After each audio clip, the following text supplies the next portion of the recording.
Hello,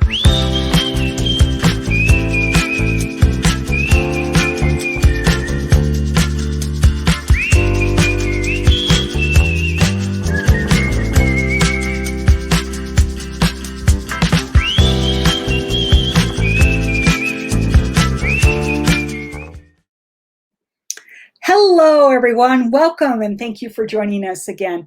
I'm Diane from KDL's Programming Department, and I'm so excited to be sharing with you this series of videos created by the Library of Michigan for the 2021 Michigan Notable Book Award winners. These author conversations introduce us to the incredible writing talent in our state and prompt those questions that you might ask if you were to meet those authors in person.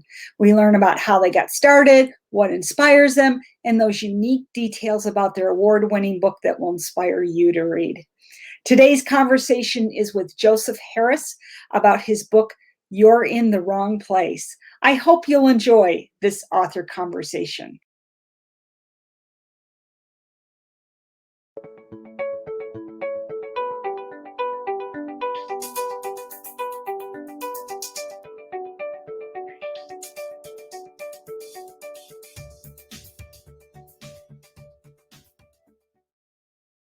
Good afternoon, everyone. This is Tim Gleisner, Head of Collections at the Library of Michigan, speaking with Michigan Notable Book 2021 author Joseph Harris, author of You're in the Wrong Place, a collection of stories. Joe, how are you today? Very good, Tim. It's great to be here. And where are you calling from today, Joe? I'm calling from Oak Park. Oak Park, so right here in Michigan. Very good. And Joe, just like I start off with every author, I'm just wondering, can you give us a little bit of your background, maybe just about, how you became a writer and how you got to that point of writing? Sure, yeah. So I was born in Detroit and I grew up in Pleasant Ridge. I graduated from Ferndale High School. From there, I attended Emerson College in Boston, which is when I took my first creative writing classes. I actually went there for screenwriting, but I think the more literature classes that I took, it kind of like shifted what I wanted to write about. And I graduated from Emerson and moved back to the Detroit area. I went to Wayne State's Master of English program with a concentration in creative writing and graduated in 2013. And that's when I pretty much began what became You're in the Wrong Place. It started as a directed study with a few of my professors there, just because I hadn't written many stories since Emerson, and then I kind of wanted to go in a different direction with what I wanted to write. And then at the encouragement of my professors, I applied to the University of Minnesota's MFA program and was very luckily accepted in 2015 and was able to work with several really, really excellent fiction writers, Charles Baxter, Sugi Ganeshanathan, and Julie Schumacher. And they basically took the work that I'd done at Wayne and tried to expand and condense certain parts and try to put it around a central theme, which became dynamic fabricating in Your Own Place. And I graduated in 2018, and as soon as I graduated, I sent the book to Annie Martin, who was the editor-in-chief of the Made in Michigan Writer Series at Wayne State University Press, and very, very fortunate that they accepted it for publication, and it was published in September of last year. So I have to ask, would you consider yourself then a full-time professional writer? Not yet. I would love to eventually. I think my definition of professional full-time writer is someone that makes their primary income off book sales. And okay. I'm not there yet, but I would love to be at some point, but I think that's going to take a little bit while to get to that point. And so my question, and I ask everybody about the writing process, everything else like that. So you obviously have a full-time job. You obviously dedicate a lot of time, years in this case. How often do you find yourself writing? I've actually been very fortunate the past year and a half. I was actually one of the first people in Michigan to be hospitalized with the coronavirus. Oh. And I spent 6 days at Beaumont Hospital in March of 2020. But because I got sick with it, I've been able to get unemployment since then. And I've been writing almost every day for the past year and a half, which has been a tremendous blessing and one that I'm pretty sure I won't be able to have again. So yeah, I've written a second collection of stories that's set in northern Michigan, and I'm sending those out for individually to magazines right now. And then I'm trying really hard to complete a third collection of short stories that's set in Detroit. And then I also am halfway done with a novel that's set in London that involves a fictional soccer team. And I would love to have that finished by the end of the year. So in terms of process, yeah, I think that for me, if I write 1,000 words a day, I think that's a pretty good number to hit and pretty realistic. And sometimes, I'm able to do that in 45 minutes, and sometimes that takes me 5 or 6 hours. So as long as I'm able to get to hit that word count every day, I think I'm, putting something together. So pre-COVID, though, I mean, with You're in the Wrong Place, I mean, a lot of that was written pre-COVID. I mean, how did that come about? And I've got a bunch of questions in my head, Joe. So please, I apologize if I'm scattershot. But first, how did the stories come about in You're in the Wrong Place? And then secondly, how long have you known that you wanted to be a writer? Obviously, your educational trajectory, but I mean, did you know before then? Were you in high school? Were you dabbling in writing? What was that like? Yeah. So to answer your first question, I started writing You're in the Wrong Place during my first semester at Wayne State, which would have been in September of 2012. And that was basically kind of like I wanted to address the recession in a way that was a little more productive, perhaps. The recession obviously hit Michigan and Detroit especially harder than I think anywhere else in the country. Employment was very precarious, and even the jobs that you were working didn't really pay much. So Sure. for me, at least, I thought I was kind of like stuck in this almost purgatorial atmosphere that I didn't believe at the time was going to end. Mhm. And a lot of the self-destructive behaviors that are present in You're in the Wrong Place are areas that I could have seen myself going down towards had I not tried to probably turn my frustration into something creative and expressive. So the root kind of grew from there. And eventually, I think to tie all the stories together, I was between summers at Minnesota able to stay with some family friends on the east side of Ferndale and just write all summer because of funding I got from the University of Minnesota. And so I was like, well, I'm here every day. I might as well just set all the stories here and kind of like expand them from there. So yeah, it was basically just trying to like address the recession from not, in my opinion, like a purely bleak viewpoint, and to kind of expand it and make it a little more philosophical, of having the recession not be something that's purely economic, but something that brings up a lot of really personal questions for me personally, I think for a lot of people that were living through it at the time. In terms of me writing, when I was in high school, I wrote just some like fun plays for class with my friends that were like pretty like comedic and just involving people in the class and involving the teachers, that got like pretty good responses, but that was kind of just for fun. I loved movies growing up, and especially in high school, like I really, really wanted to be a screenwriter. But once I got to Emerson, I think they did a really good job of making you aware of the realities of the film industry, and that, like everything that you write has to follow a very strict formula. And most of the time it'll be rewritten by a bunch of people. And what winds up, making it to the screen, if it ever does, will not really look like you want it to. And although that is like a very lucrative career that's been Right. followed by several of my classmates that I went to Emerson with, I thought it was just kind of limiting in terms of what I wanted to write about. And when I discovered fiction, and especially short stories, the idea that you could really create this world that you're familiar with was just really, really fascinating to me. And so that's when I started taking workshops, was my sophomore year at Emerson. And I was, very, very bad when I started, and it just made me want to just work even harder and read even more and try to master the form. So I got to ask about short stories. So, I mean, we've had collections before, and I interviewed several authors last year. Yours is actually the first one this year that I've interviewed anyone about short stories about. And I, talk about the theme. I mean, do you feel like there needs to be a running theme through a collection of short stories? I mean, the one that I always think about is Bonnie Jo Campbell with her short stories set in Southwest Michigan. And there's always there is a theme that runs through that. But talk to us about, I mean, you talked about the recession, and I have a lot of questions. The therapy, you talked about almost like the therapeutic aspects of the recession in writing. And what was that theme? And secondly, what were some of those lessons you learned through your writing? Yeah. Well, I guess mainly, I'm not sure that every story collection has to necessarily have a theme. For me, it makes them a lot easier to write when you're looking at a project.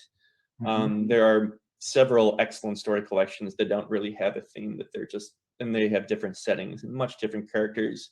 But for me, because this was my first book, I thought that without, this kind of like running theme of the recession that's set around this one factory, and all the stories are connected with people that work there, or worked there, or knew someone that worked there, that was going to set me a target that I could actually hit, rather than kind of being a little more scattershot. Right. And yeah, I don't know. I think that like the reason that that theme was so attractive to me was because it was pretty inescapable in Detroit. I graduated from Emerson and moved back here in May of 2009, which was like very, very tough. And that was Mhm. kind of like an inescapable reality. And I think just seeing all of the limitations that were put on, um, I want to say, like, especially my life and my family's life, by just like not having access to money, by not having access to employment at the time, like it really does change your life and your aspirations pretty dramatically. Right. And that is, I mean, for me at least, like every day there was so much conflict that was like both visible to me and conflict within myself.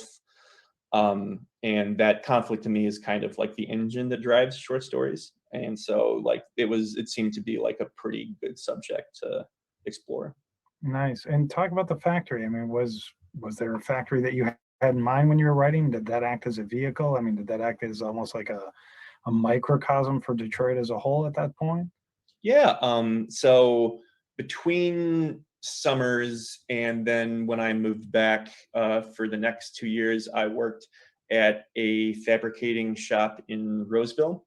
Mhm. And I did most of the general labor jobs that they had there, I think with the exception of machining and welding, because that takes a lot of education and skill and you have to trade for that. But Right. yeah, I worked there, and yeah, the hours were like really long, but I have still yet to make as much money as I made there, just because we were working so much overtime.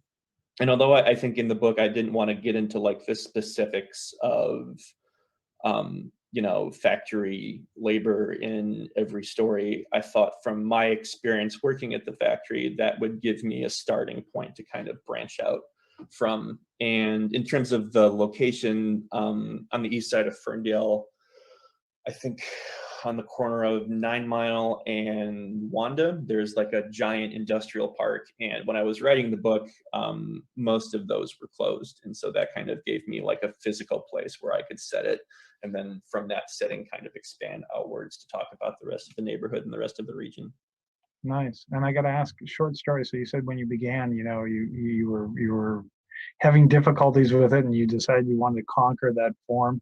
Like, what did that take? I mean, what did it take to get to the point? Because I'll be honest with you, we heard about you before the book committee even saw the book, and there was one person in particular who's like, we got to read this guy. And so I can tell you right now that there was definitely some noise going around about Joseph Harris and his collection of stories, especially from the Detroit area. So I mean, you obviously, I don't want to say you conquered the form. I don't know. I mean, maybe you have, but I mean, you obviously have progressed quite a deal. So like, what did that take? I mean, because I'll be honest with you, for somebody like me, I would find that extremely intimidating. I just be like, yep, no, I didn't do it. I'm done. And but I mean, like, how did you get through that?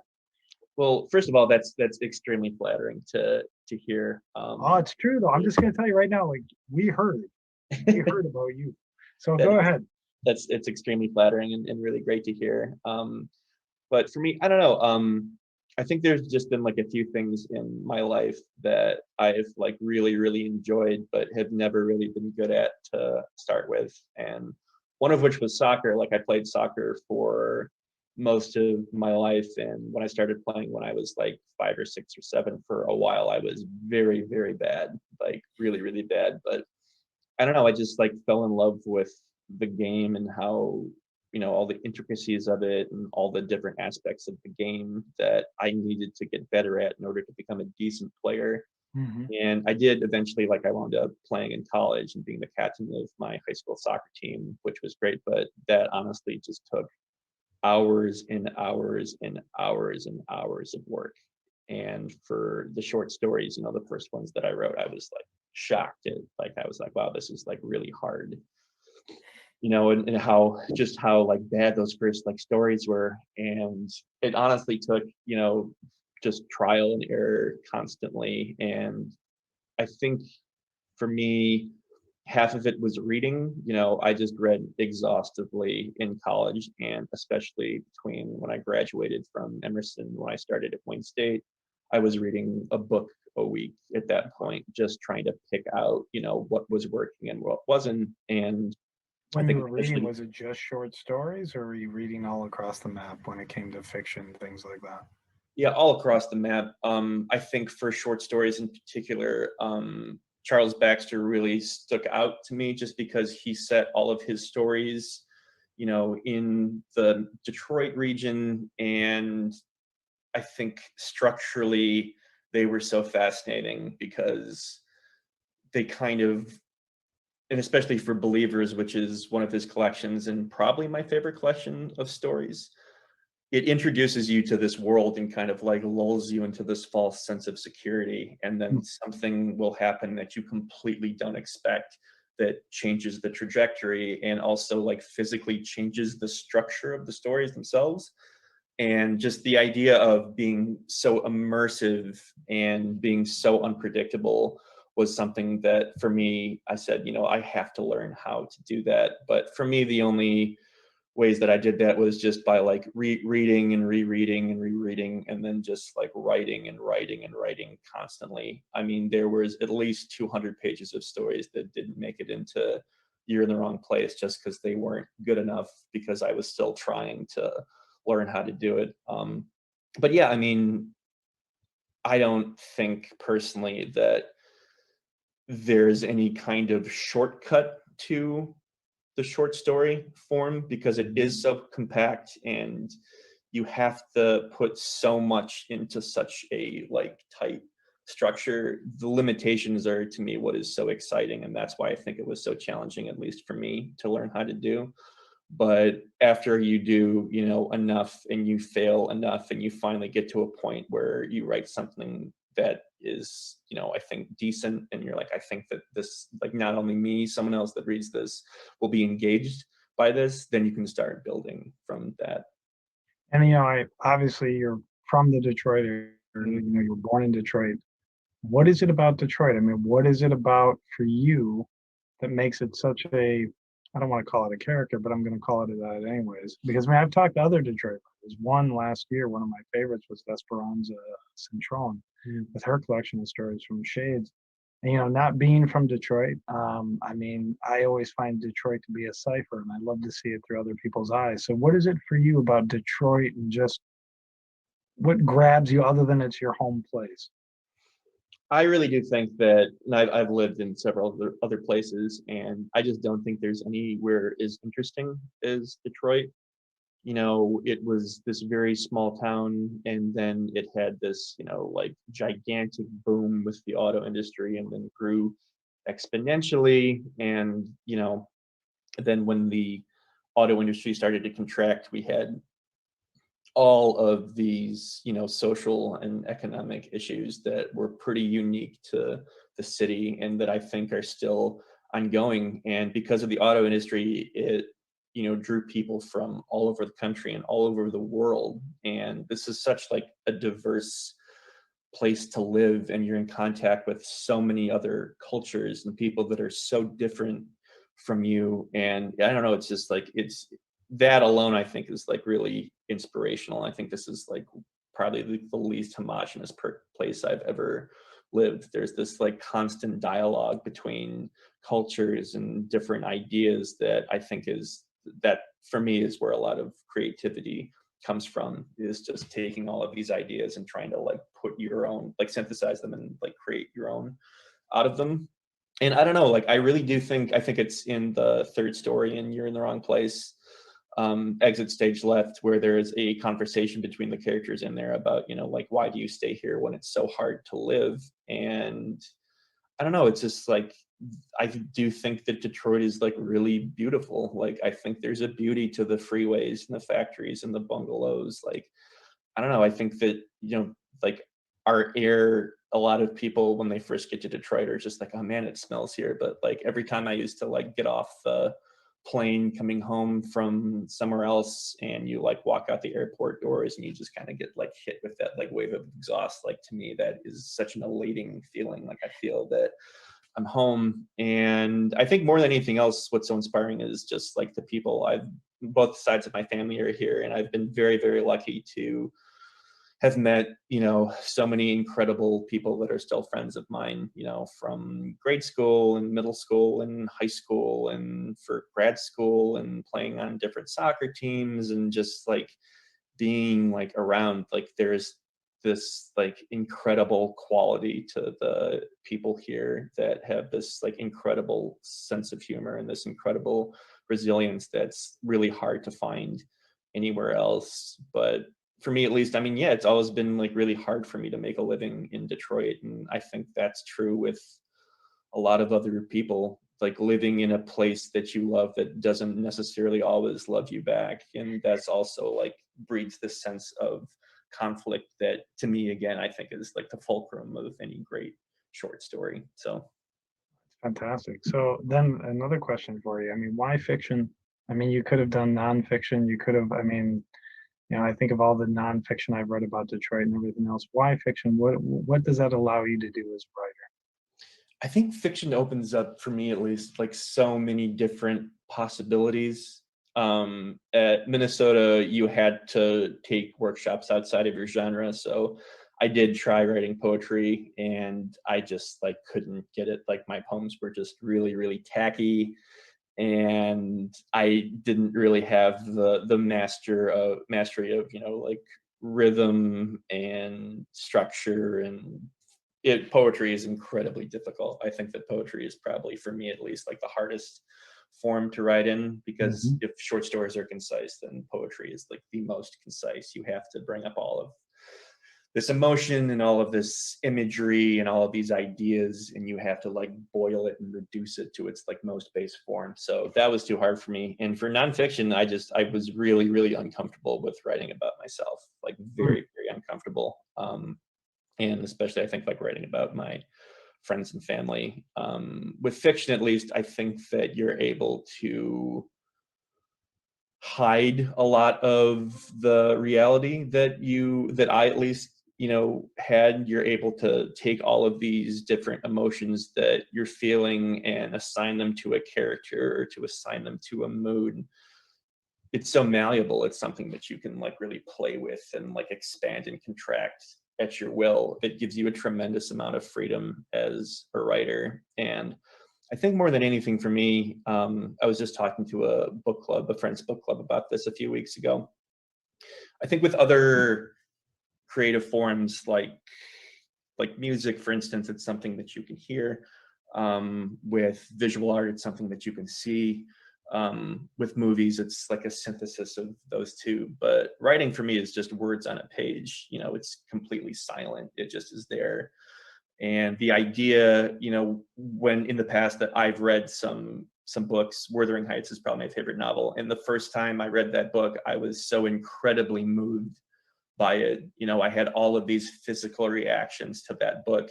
And I just thought that was so incredible that an author is able to provoke physical reactions with just words, and this like silent object is able to like bring this entire world and these people in it like to you in this form. I just thought was fascinating. And that's for me was like, I have to learn how to do this. I would love to learn through this, you know, almost like silent form, how to move people and make them think and make them feel in that way. Fantastic. And you talk about malleability. I can't speak today. Um, with this, I mean, you talked about you had 200 pages left out. Mm. What made the cut? Why? What was it for you that these stories, you know, really coalesce together? I owe a great debt to one of my professors at Minnesota, Sugi Ganeshanathan, who's also a fantastic novelist. I think it was originally her idea to like have all the stories coalesce around like a single point. And a lot of the other stories, I think that I wasn't able to connect to dynamic fabricating in some way. They didn't make it, but I think a lot of them were just a little, I don't want to say like amateurish, but they didn't fit the arc of the book. And to me, the arc starts with the title story. It starts with the fourth story, You're in the Wrong Place. I think the first story kind of sets the scene for everything. It introduces you to the narrators, it introduces you to the context, it introduces you to the themes.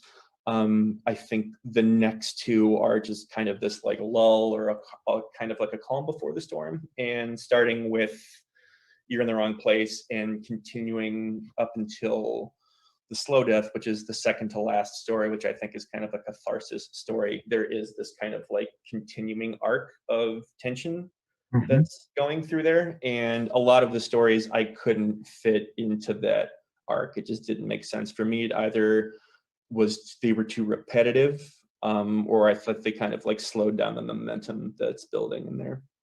So those stories that were cut out, I mean, are they going to be work that would be seen in future pieces or in your next collection of short stories or even your upcoming novel? I don't think so. I think that everything that could have been salvaged from those was turned into the last story, Lorcas Torres, which is why it's so long. Out of all the stories that didn't make it, I thought that there was a character or a sentence or a line of dialogue or a description that I wanted to take. So I kind of like took all of those parts and kind of like turned it into the final story. So yeah, I think that the rest of them, I have had time, you know, during the pandemic to go back and read over them, and I think you have to kind of learn to when to throw in the towel when something's Really? I mean, like nothing to salvage at all?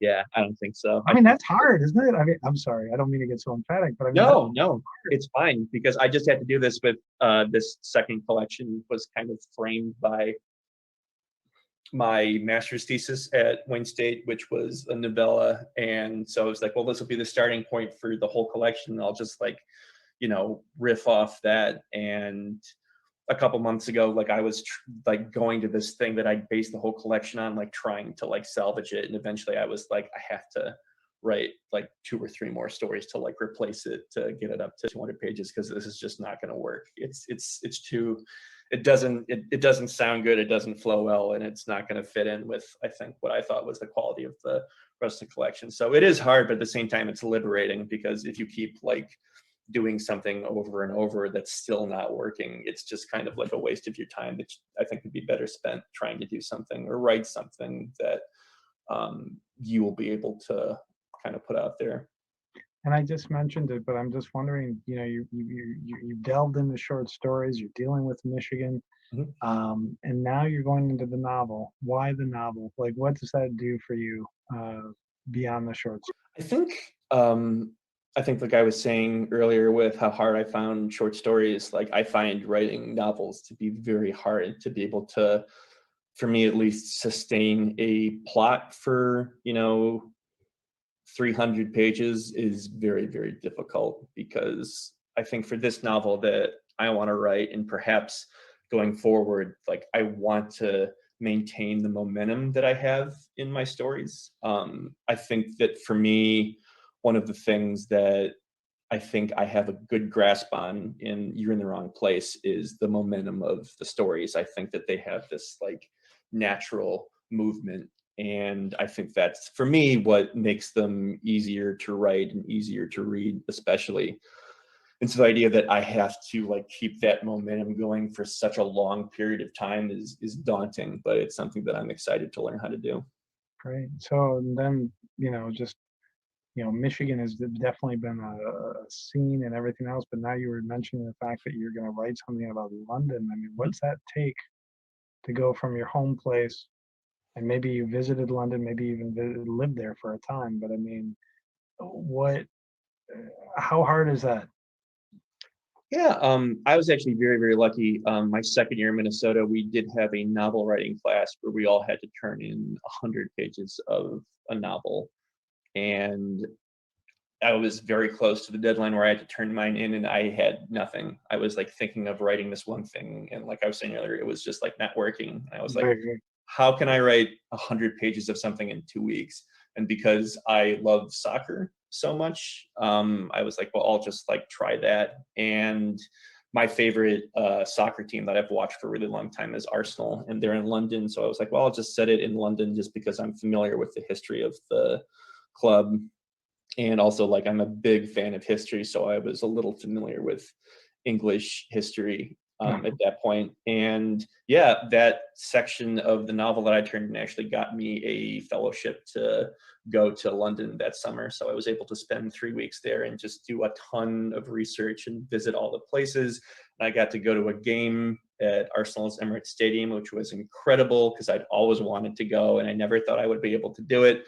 So I was able to take all that research back, and I still like have all of that in order to like incorporate into that. So, and it's exciting for me because yeah, it's somewhere completely different, but I was able to spend like a lot of time, well, not a lot, but like a pretty decent amount of time there and kind of like soak it in to have a frame of reference.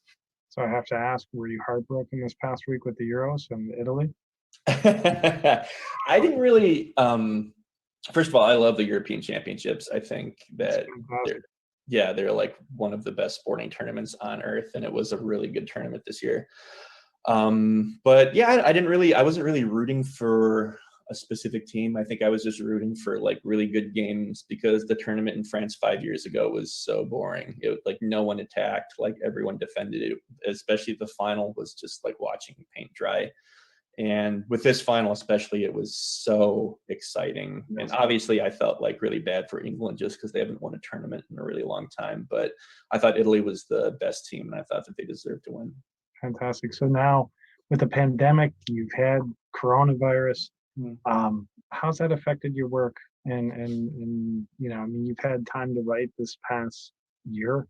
Um, is it giving you ideas? I mean, how has it affected you generally for your work?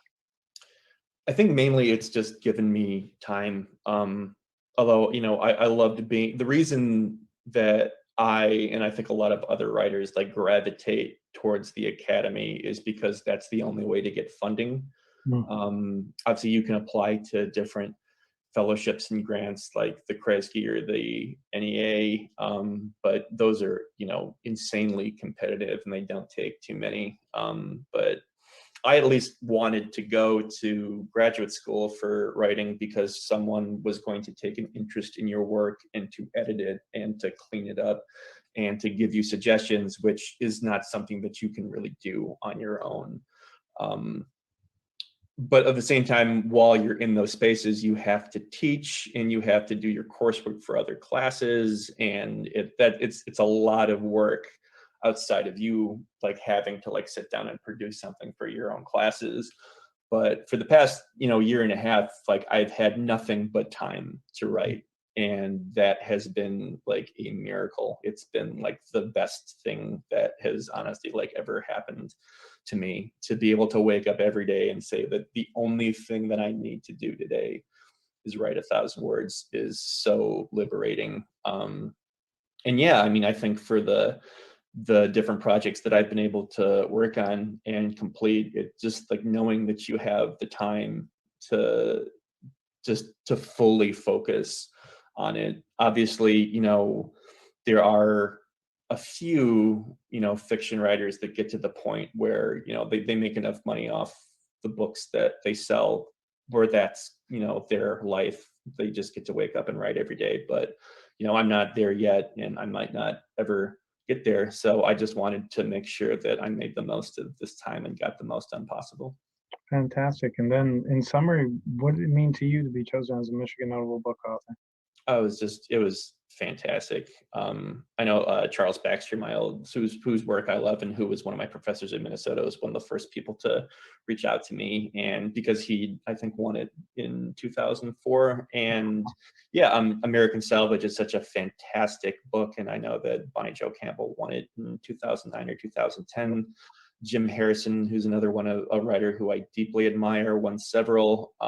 It's the highest honor that a writer from Michigan can ever receive. So it was just fantastic. It was honestly like, yeah, I can't even put it into words to know that like I will, in perpetuity be joined with these fantastic writers and their fantastic books is honestly like the greatest honor from being from the state that I could have received. Well, I got to say again, and it's well deserved, there was a lot of buzz about Joseph Harris and his book. We heard about you again before we even got the book. So thank you for your contribution to Michigan literature, and thank you for being here today. Is there anything you'd like to end in summation today, just, with our audience and just, Yeah, I'm not really sure. I mean, I really hope that everyone that read the book, I hope that, it at least interested you, and that you found some value in it. I'm also really hoping now that things are opening up. I've had to basically do all these like virtual interviews, which have been fantastic because I would have had no way to communicate with any potential readers. But I'm really hoping that as the vaccine rate gets higher and things start opening up, that I'm able to go out and actually talk to people in person and meet the readers in person. So I'm very, very excited to meet all the readers of this book in the future. Thank you, Joe, and thank you for being here today, and thank you for sharing your time with us, and thank you to all of you viewing us today. And again, we're here with the author Joseph Harris, author of You're in the Wrong Place by Wayne State University Press. And Joe, thank you so much for today. Thanks so much, Tim. I appreciate it.